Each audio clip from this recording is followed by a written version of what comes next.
Boss, yung POS may mandatory mission, anong gagawin dun, boss? Connect wallet lang ba? So all you have to do, open nyo si POS, then i-verify nyo tong POS via web.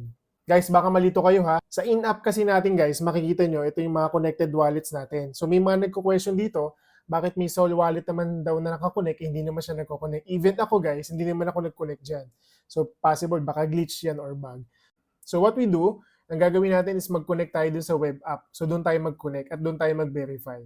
Ayan, so pag kinilik nyo yung kanina guys, pupunta kayo ngayon dito. So dito kayo ngayon mag-connect ng Ton wallet at saka ng Sol wallet natin. So it's either Phantom, Solflare, kung ano man ang DEX na hawak nyo dyan, walang magiging problem yan.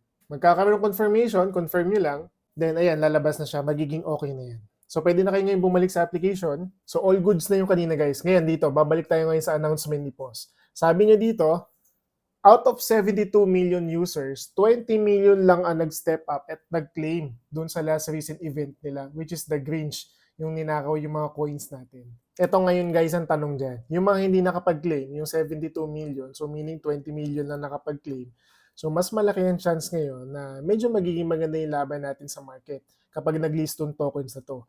When it comes to ratio naman guys, kung nasa 100,000 ang post nyo, hindi yan 1:1 ha. So possible, baka 1:100 pa din yan or baka mag 1:1,000 pa din yan. Yung mga na-burn guys, hindi natin alam kung burn totally na ba yan, permanent na, wala na magiging solutions dyan. Pero for the meantime, magabang lang muna kayo. And make sure dapat next time, kahit na medyo busy tayo, mag-daily logins lang tayo kasi hindi natin alam ganyan talaga nagiging nagiging response nila doon sa mga inactive. And one way din yun to burn yung mga excess na farms para kahit paano magkaroon sila ng magandang value. So let's see.